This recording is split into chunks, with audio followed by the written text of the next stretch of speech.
Avowed has plenty of mechanics the game doesn't tell you about, and here's 15 mistakes and a bunch of tips that you should know, plus a huge, legitimate warning at the end. Let's go.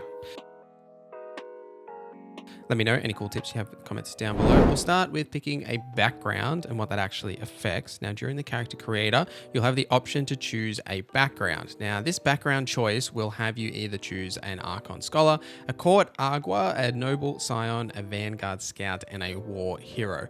Now, these will actually decide what your attributes are on that next screen in the character creator. But fun fact here, you can just customize these as you like if they don't actually suit what sort of build you want to go for. The main thing you want to think about with the background choice here isn't to do with the attributes or the starting weapon that it gives you. It's really about those dialogue options. So essentially, in most conversations, you will have a option dedicated to whatever background you chose in the character creator. For the most part, this won't change anything to do with like the overall narrative or choices. Sometimes it'll allow you to get away with things or give you access to information a little bit easier than say having to do something, but for the most part it's like additional flavor text that you'll be able to add in most dialogue options. Uniques are legitimately everywhere in Avowed. Like you will find a unique all over the place. Like there are chests everywhere. You'll get them at the end of quest lines. You'll get them for completing all the bounties in the regions. Also, don't forget to check underneath the water as you can swim here. There's plenty of things to find under the water. Now, I do have a video out that covers where you can get a bunch of really good early game uniques. I'll link that here if you want to go and watch that. But the main thing I want to talk about here is enchanting uniques. So at your camp, there is a special table that you can enchant unique weapons at, which will allow you to change that first like passive ability that is on that weapon.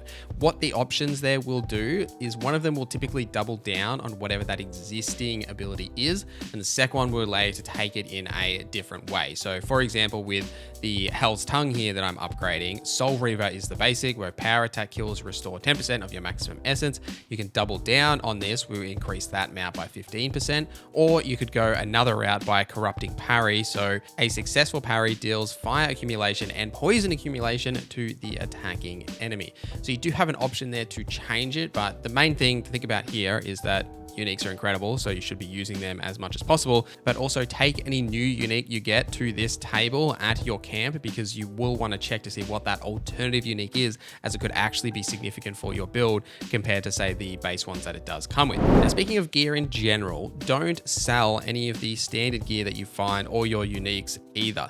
If you don't want to use a piece of gear, especially the standard stuff, which you won't, you should be breaking it down for the materials rather than actually selling it. The reason being is that these don't really sell for much anyway, and gold in general isn't actually that worthwhile. You'll basically only use it to buy something we're going to talk about in a little bit, as well as crafting materials. So why not skip that process to actually just break down the gear itself and get the crafting materials that way? But you should pick up every weapon that you find in the game and break it down for those materials, because crafting materials have no weight whatsoever, whereas weapons and armor do. So pick them up, then break them down, then they'll weigh nothing, and you still actually get the benefit of having those materials.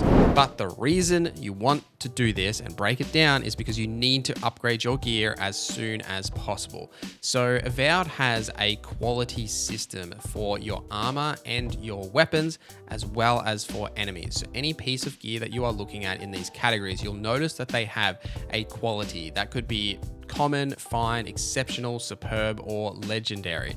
Now, this same system is reflected on the enemies that you'll fight through the 4 regions. So essentially in the first region, you'll find enemies that are mostly like tier 1, couple of tier 2. In the second region, everyone's tier 2, some tier 3, and then, sort of progressing through the game, they all increase. Now, as you fight enemies that are of a higher tier than you with a weapon that is of a lower tier, you will do significantly less damage. And if they hit you and you're wearing armor that is of a lower tier, you will take significantly more damage. This is extremely exemplified if you are playing on the higher difficulties, so it's totally something you should do. But it also prevents you from doing combos on those enemies, as well as like your weapons will sort of do that bounce off animation. So not only do you less damage, you can't do combos, and you're just going to get absolutely wrecked. The main way you avoid all this is to upgrade your gear at the workbench at the camp. Now, every piece of gear will need to be upgraded 3 times before you can trigger it into that next tier of quality, and uniques are the only ones that can actually be upgraded to legendary, which is is definitely important once you get into like the very late stages of the game. But a lot of those crafting resources that we talked about from breaking down that gear, you will need to use them to get those smaller ticks, but then you also need Adra to get the massive like upgrade into that next tier. Now, Adra is very hard to find. Typically, you're going to find it in those regions after you have fought like a bunch of those enemies that are of those higher tiers, but you can actually buy them from the vendors that are in those towns. You'll be able to buy a couple of them from there. And you can also go into the crafting section of the workbench and say upgrade the quality of the Adra you already have to like that next tier. It'll cost you a few extra, but if you're just trying to push into that next tier, it's like often the best way to do it. But it is really important that you keep your equipment up to date, especially on those high difficulties, as it is a massive issue that I run into during the review period. Buy lockpicks from all the vendors. They are super cheap. They cost like no gold, but you absolutely should buy every lockpick that any vendor has, because you do not want to come across locked doors or chests or something like that and you just ran out of lockpicks. So to open doors and things that are locked, you essentially just need lockpicks, and this could be anywhere from 1 lockpick to 5 that I've seen on like a unique chest. Sometimes you need up to 5 lockpicks just for one single chest. Really important that you have as many lockpicks as possible. Most vendors will sell a couple of lockpicks, and when the inventory is refreshed, they will sell a couple more. But realistically, it's the main thing you want to buy from all the vendors, plus the Adra materials and any other materials. Some vendors do sell a few cheeky unique gear that isn't actually that bad. Like I did mention one in my uniques video about a wand that you can get that's actually really good, but ultimately it's really just there for you to buy materials and lockpicks and that sort of thing. Now, skills is very important to your overall combat success in Avowed. Something that I will mention with skills and attributes in general for both is that it's super cheap to respec them. It just costs you a couple of gold. Already touched on how gold isn't that important, so you can respec very comfortably.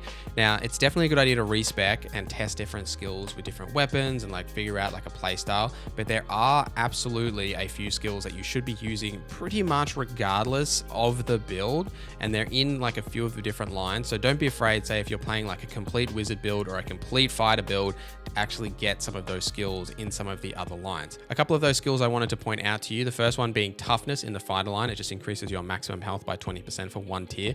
This is often better than bumping a lot of points into constitution in your attributes, because this just gives you a little bit more health in that way as well. Constant recovery, conversely, is exactly the same in a way that helps you with your health recovery. So after taking damage, slowly regenerate 50% of the last amount of health lost. Now, if you do like to dodge a lot in the ranger line, you've got the evasive passive to reduce the stamina cost of dodging by 25%. This is really good for, say, wizard builds that like to dodge, which you might not actually spend a lot of points in the ranger line itself. The parry skill is actually in the ranger line, even though a fighter will typically use that the most. So that's another thing to point out that you absolutely should be grabbing. And in the wizard line, you've got the armored essence, which decreases the essence penalty for light and medium armor by 15%. So any armor that you wear will actually take a percentage away from your total stamina and essence. Now, if you are using a lot of skills or spells, it's definitely beneficial to have this if you are wearing medium or light armor, so you can have a little bit more essence to get more spells off. And then conversely, there is actually a heavy armor variant of this in the fighter line called Armor's Grace, which decreases the stamina penalty for medium and heavy armor by 15. So if you're actually swinging a weapon a lot more than actually using that essence, then that's the counterpart to grab there. So there are skills to grab in different lines. Even if you're solely focusing on one, just make sure you check the other skills to make sure there's nothing that's actually beneficial for your build.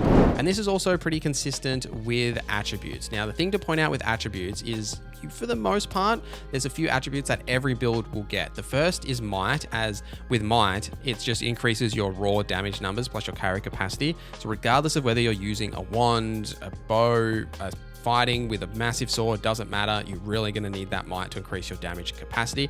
Now, I did mention earlier about how there is that skill that gives you more health than actually investing into the constitution line, so I wouldn't worry too much about that line specifically. The other choice you want to make in these attributes is if you're running a spell casting build, you want to pump that intellect as much as possible, because that will increase your maximum essence, allowing you to cast more spells. However, if you are using a fighter build or even a ranger build to some degree, you're going to want to pump resolve, because that increases your maximum maximum stamina so you can swing a weapon more efficiently. Another general tip I have for you is that there are some quests that are multi-region, so you might move on to the next region and then you actually need to go back to that previous region in order to complete that quest step. To travel back to other regions, you can do this on the map screen by selecting the living lands and then selecting the region you want to travel to, and you'll fast travel back to that region. This is also good to go back and check vendors. Like say you run out of lockpicks in your current region or you want some other materials, just go back to previous regions, check those vendors, buy anything you might have missed, and then you can go back to the current region that you are currently at. Each of the regions in the game have a god totem that requires you to collect 6 different pieces of that god totem. Now in my previous video, I did tell you exactly where you can get the first one and all of the different 6 pieces. So again, go watch that video if you want that information. But it's something to point out that all the regions have one of these totems and they all have different buffs that will benefit different builds. Now, if you want to know how to actually find these god totems, the first thing you want to do is jump into your settings in the UI and scroll all the way down to the bottom, and there is actually a setting that you can turn on so the god totem pieces will show on your compass. It makes such a huge difference actually finding these pieces, as they are quite hard to find. And secondly, there is a vendor in each of the regions that will sell you a scroll that'll give you a bit of a hint around like where you can find each of the pieces. It'll tell you the name and like a rough sort of like, oh, it might be in this kind of place essentially. So it's definitely a good idea to do if you're trying to find where you can find these pieces without just like Googling a guide or, you know, watching my video. It'll help you sort of find them on your own. That's how I did it. A couple of combat things. Spells can affect the environment. Water, for example, can be electrocuted with lightning or frozen with ice. You can also freeze enemies and affect them with those elemental effects as well, which is definitely a core part of the combat system, especially on the higher difficulties.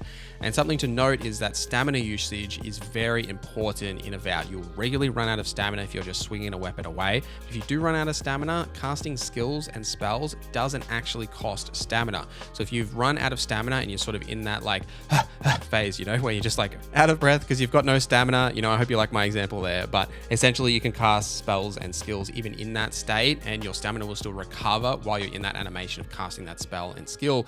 Allow that stamina to recover, and then you can go back to swinging those weapons around. Companions are significantly more useful than you probably think as well. So for example, Giada, one of the early companions you get, she does have a heal ability, which is fantastic for the higher difficulties as well to keep you topped up, especially for melee builds. But also all the companions can help you with the environmental puzzles as well. So Giada, for example, can use lightning to activate like lightning switches. Kai can use fire to destroy the roots. And then Marius has a hunter sense where he can highlight chests and things through walls for you. But Yahtzlee's is the most important. She can dispel like magical illusions. This one is actually unique to Yahtzlee, so you need to have her in your party in order to trigger this effect. Whereas the other ones, obviously you can't see through walls without Marius, but it doesn't really affect anything. But Giada's electricity and Kai's fire, you can actually do that by casting them yourself. There is also ice as well that you can destroy like ice grates for yourself. But Yahtzlee's is unique to her, so very important you have her in your party basically as soon as you get her. Also, something else to note about companions is that once you get to know them a little bit and like exhaust most of their dialogue and they've been with your party for a little while, they will ask if you want to train with them and give you a sort of a dialogue option. Whatever you pick here, this will permanently increase one of your attributes by like 2. So it is worthwhile just chatting to them at camp so you can get that attribute upgrade. In all the different regions as well, there is an object called Star Metal, which falls from the sky that you will find. This is a resource-based quest where you'll need to find these in all the regions, and once you get to the last region, there is a Forge Master in the Solace Keep that you'll be able to talk to. Now, by talking to him and giving him the Star Metal, you'll get a choice between a sword and an arquebus, which is the rifle.